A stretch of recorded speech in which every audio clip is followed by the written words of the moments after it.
سبحان اللہ والحمد للہ واللہ اکبر۔ بسم اللہ الرحمن الرحیم۔ السلام علیکم ورحمۃ اللہ وبرکاتہ۔ اللہ تعالیٰ کے فضل و کرم سے آج ہماری تفسیر کی چوتھی کلاس کا آغاز ہو رہا ہے۔ تمام سامعین سے، آپ تمام احباب سے گزارش کروں گا کہ اس ویڈیو کو کمپلیٹ دیکھیں، مکمل سماعت کریں غور سے، کیونکہ ویڈیو کے اینڈ میں ہر ویڈیو کی طرح اس ویڈیو میں بھی کچھ سوالات ہوں گے جن کے جوابات آپ کو دینے ہوں گے، اور وہ جوابات اسی صورت میں آپ دے سکیں گے کہ جب آپ اس ویڈیو کو مکمل غور سے سماعت فرمائیں گے۔ چلیں ہم اپنی تفسیر کا آغاز کرتے ہیں۔ آج جس سورت کا ہم نے انتخاب کیا ہے وہ ہے سورۃ النصر۔ سب سے پہلے ہم اس سورت کا شان نزول پڑھیں گے۔ حضرت عبداللہ بن عمر رضی اللہ تعالیٰ عنہ کی روایت ہے کہ یہ سورت حجۃ الوداع کے موقع پر ایام تشریق کے وسط میں بمقام منی نازل ہوئی، اور اس کے بعد حضور صلی اللہ علیہ وسلم نے اپنی اونٹنی پر سوار ہو کر اپنا مشہور خطبہ ارشاد فرمایا، جسے خطبہ حجۃ الوداع کہتے ہیں۔ سورہ نصر کے نزول اور رسول اللہ صلی اللہ علیہ وسلم کے وفات کے درمیان 3 مہینے کچھ دن کا فصل ہے، یعنی 3 مہینے اور کچھ دن کا فاصلہ ہے، کیونکہ تاریخ کی روح سے حجۃ الوداع اور رسول اللہ صلی اللہ علیہ وسلم کی وفات کے درمیان اتنا ہی زمانہ گزرا تھا۔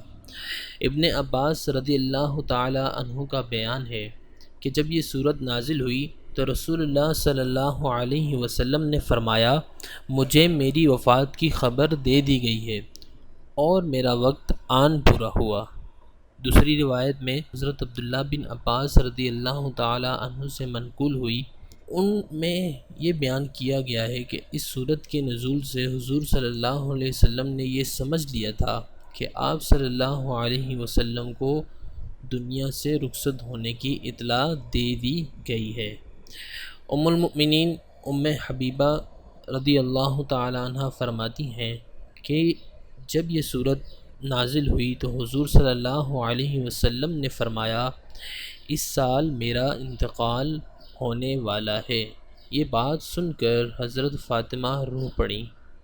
اس پر آپ صلی اللہ علیہ وسلم نے فرمایا، میرے خاندان میں تم ہی سب سے پہلے مجھ سے آ کر ملو گی۔ یہ سن کر وہ ہنس پڑیں۔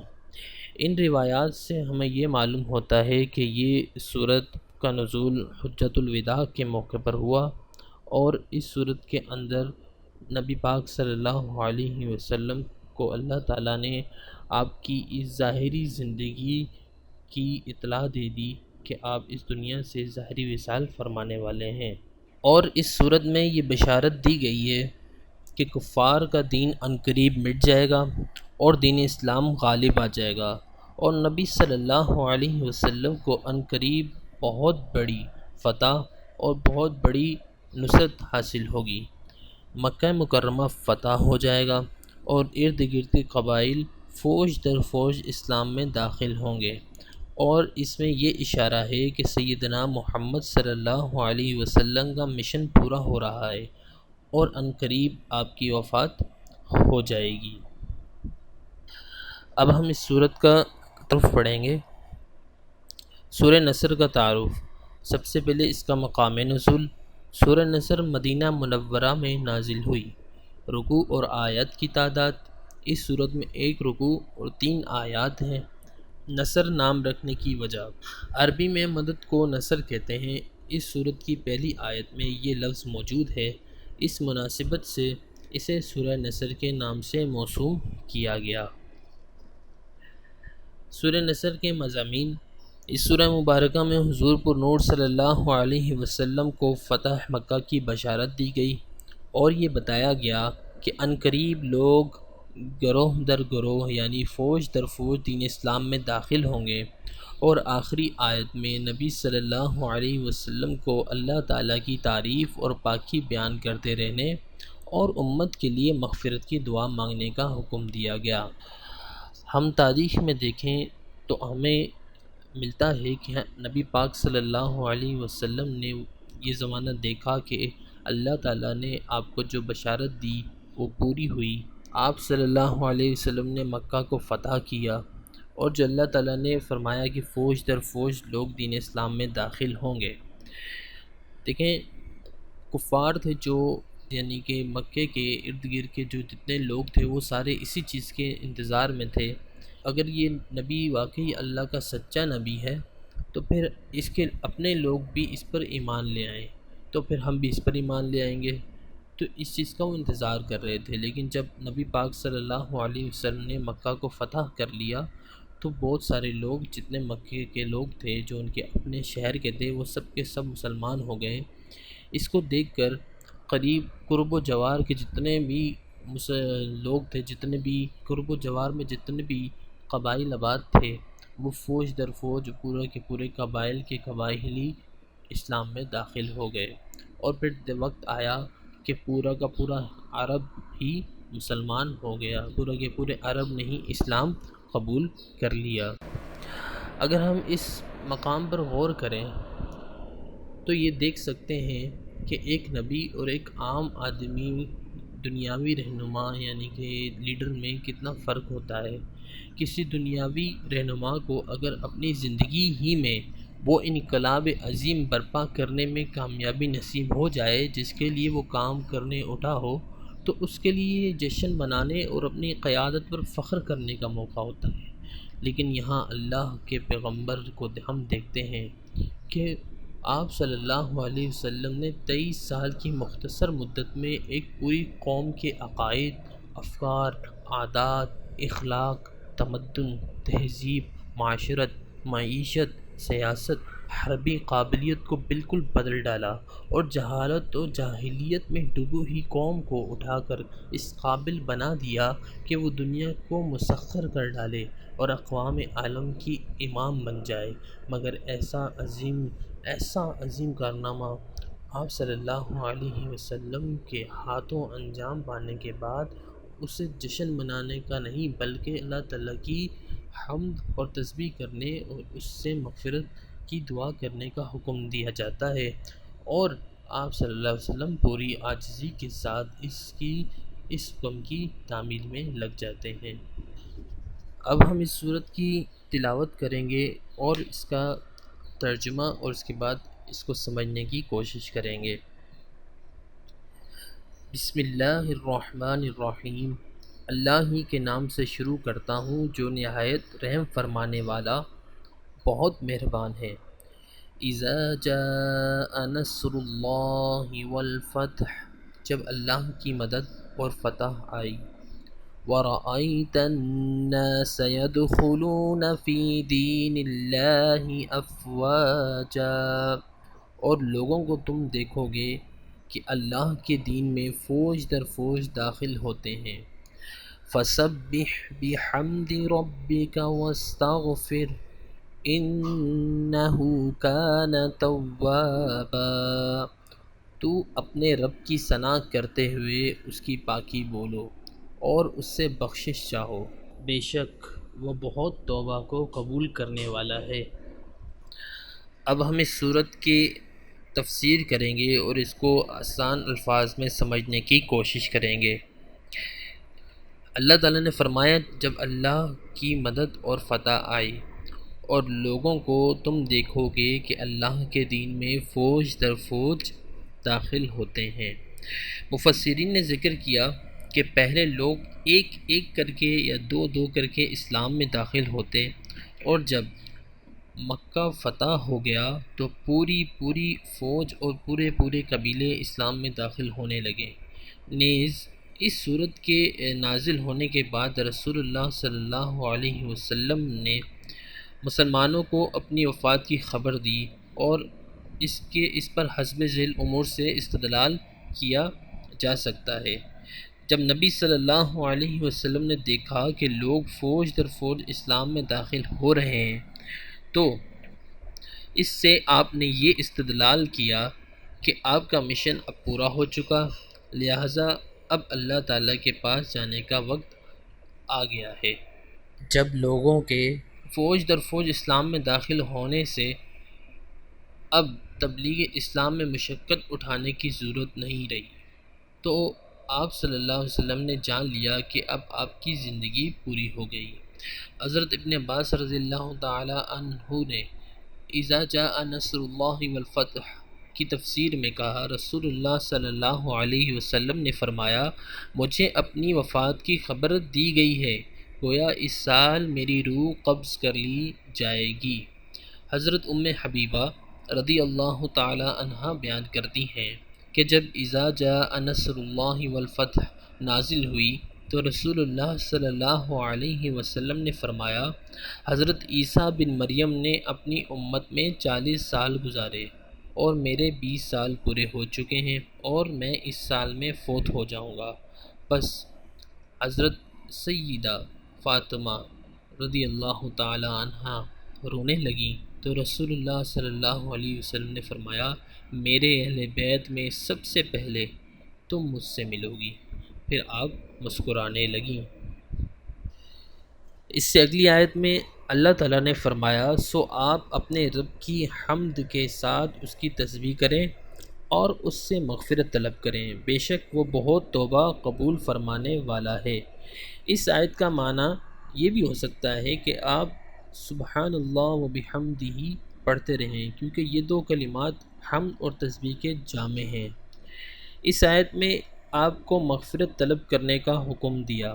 اس سے یہ وہم یا یہ گمان نہ کیا جائے کہ آپ سے کوئی تقصیر یا تفرید ہوئی تھی یا آپ سے کوئی غلطی سرزد ہوئی تھی، نعوذ باللہ، جس کی بنا پر آپ کو مغفرت طلب کرنے کا حکم دیا، بلکہ بات یہ ہے کہ نبی معصوم ہوتے ہیں، جب اللہ تعالیٰ سے مغفرت طلب کرتے ہیں تو وہ اس سے مراد یہ ہوتی ہے کہ ان کے درجات اور مراتب بلند کیے جائیں۔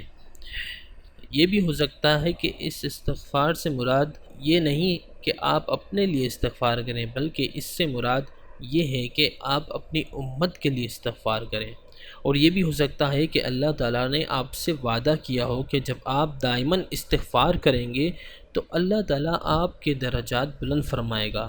اللہ تعالیٰ نے اپنے آپ کو تواب فرمایا، یعنی وہ بہت زیادہ توبہ قبول فرماتا ہے۔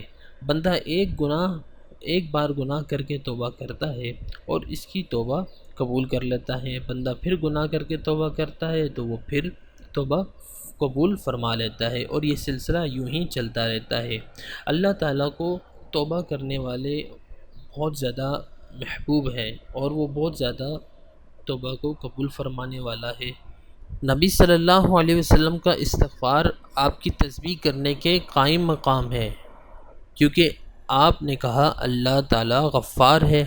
آپ صلی اللہ علیہ وسلم نے استغفار اس لیے کیا کہ آپ کی امت آپ کی اقتداء کرے، کیونکہ کوئی مکلف، کوئی شخص اس خطرے سے خالی نہیں ہے کہ اس سے عبادت میں کوئی تقصیر ہو گئی ہو، یعنی کہ وہ کتنی بھی عبادت کر لے پھر بھی اس میں کوئی نہ کوئی انسان سے خطا رہ جاتی ہے، کوئی نہ کوئی تقصیر ہو گئی ہے۔ اس میں یہ تنبیہ ہے کہ آپ معصوم ہیں اور عبادت میں بہت مشغول رہتے ہیں، اس کے باوجود جب آپ استغفار سے مستغنی نہیں ہیں تو کوئی دوسرا استغفار کرنے سے کیسے مستغنی ہو سکتا ہے؟ یہ تو نبی پاک صلی اللہ علیہ وسلم کی عادت مبارکہ تھی کہ آپ صلی اللہ علیہ وسلم دن میں 100 مرتبہ استغفار کیا کرتے تھے۔ حضرت ابو ہریرہ رضی اللہ تعالیٰ عنہ بیان کرتے ہیں کہ رسول اللہ صلی اللہ علیہ وسلم نے فرمایا، اللہ کی قسم، بے شک میں ایک دن میں 70 مرتبہ سے زیادہ اللہ سبحانہ و تعالیٰ سے مغفرت طلب کرتا ہوں اور اس کی طرف توبہ کرتا ہوں۔ دوسری روایت میں رسول اللہ صلی اللہ علیہ وسلم نے فرمایا، بے شک میرے قلب پر رحمت کا حجاب آ جاتا ہے اور میں ایک دن میں 100 مرتبہ اللہ سبحانہ و تعالیٰ سے استغفار کرتا ہوں۔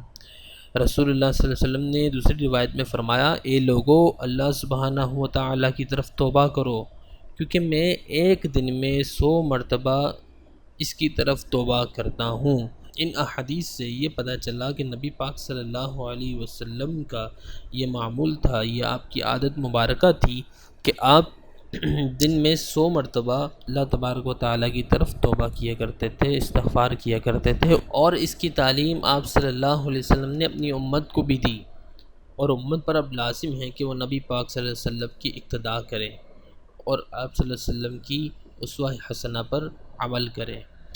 اس صورت میں نبی صلی اللہ علیہ وسلم کے اوپر اللہ تعالیٰ نے 3 نعمتوں کا ذکر فرمایا۔ آپ کی نصرت فرمائی، آپ کو فتح مکہ عطا فرمائی، اور آپ کے دین میں لوگوں کو فوج در فوج داخل فرمایا۔ یہ 3 اللہ تعالیٰ نے نعمتیں عطا فرمائی۔ نمبر 1، آپ کی نصرت فرمائی، آپ کی یعنی مدد فرمائی، آپ کو فتح مکہ عطا فرمایا، اور آپ کے دین میں لوگوں کو فوج در فوج داخل فرمایا۔ پھر پہلی نعمت کا شکر ادا کرنے کے لیے فرمایا اپنے رب کی تسبیح کیجیے، اور دوسری نعمت کا شکر ادا کرنے کے متعلق فرمایا اپنے رب کی حمد کیجیے، اور تیسری نعمت کا شکر ادا کرنے کے لیے فرمایا اپنے رب سے مغفرت طلب کیجیے۔ یہ اس صورت کا ہم نے شان نزول اور کو سمجھنے کی ہم نے کوشش کی۔ اب ہم وہ وظیفہ یعنی کہ وہ نبی پاک صلی اللہ علیہ وسلم کی تسبیح جو آپ صلی اللہ علیہ وسلم اس صورت کو نازل ہونے کے بعد کثرت سے کیا کرتے تھے، ایک حدیث میں اس کا ذکر ہے، وہ آپ لوگوں کو میں بتاتا ہوں تاکہ آپ بھی اس کو اپنی زندگی کا ایک حصہ بنا لیں۔ حضرت عائشہ صدیقہ رضی اللہ تعالی عنہ فرماتی ہیں کہ رسول اللہ صلی اللہ علیہ وسلم اپنی وفات سے پہلے سبحانک اللہم و بحمدک استغفرک و اتوب الیک، اور دوسری روایت میں الفاظ اس طرح ہیں سبحان اللہ و بحمدہ استغفر اللہ و اتوب الیہ، کثرت سے پڑھا کرتے تھے۔ پھر حضرت عائشہ فرماتی ہیں میں نے عرض کیا یا رسول اللہ صلی اللہ علیہ وسلم یہ کیسے کلمات ہیں جو آپ نے اب پڑھنے شروع کر دیے ہیں؟ فرمایا میرے لیے ایک علامت مقرر کر دی گئی ہے کہ جب میں اسے دیکھوں تو یہ الفاظ کہا کروں، اور وہ ہے اذا جاء نصر اللہ والفتح، یعنی فتح مکہ۔ آپ بھی ان کلمات کو اپنی زندگی کا ایک حصہ بنا لیں، اور دن میں ہر نماز کے بعد کوشش کریں کہ اس کی تسبیح کریں، اس کو پڑھا کریں، کیونکہ نبی پاک صلی اللہ علیہ وسلم کی بھی یہ عادت مبارکہ تھی۔ اب ہم ویڈیو کے اینڈ میں جسے کہا تھا کہ کچھ سوالات ہوں گے جو اس تمام لیکچر، اس تمام تفسیر سے متعلق ہوں گے، اس سے ریلیٹ ہوں گے، تو آئیے ہم اپنے سوالات کی طرف چلتے ہیں۔ سوال نمبر 1، سورہ نصر کے نزول اور رسول اللہ صلی اللہ علیہ وسلم کی وفات کے درمیان کتنے مہینے کا فاصلہ تھا؟ سوال نمبر 2، سورہ نصر کس مقام پر نازل ہوئی؟ سوال نمبر 3، نصر کا معنی کیا ہے؟ سوال نمبر 4، اس صورت میں کتنے رکوع اور آیات ہیں؟ سوال نمبر 5، یہ صورت مکی ہے یا مدنی ہے؟ میں آپ لوگوں کے ان جوابات کا انتظار کروں گا۔ آپ کامنٹ سیشنز میں ان سوالات کے جواب دیں اور اپنی رائے سے آگاہ کریں کہ آپ کو یہ سلسلہ تفسیر کیسا لگ رہا ہے۔ ملیں گے ہم اگلی ویڈیو میں نئی صورت کے ساتھ، نئی معلومات کے ساتھ۔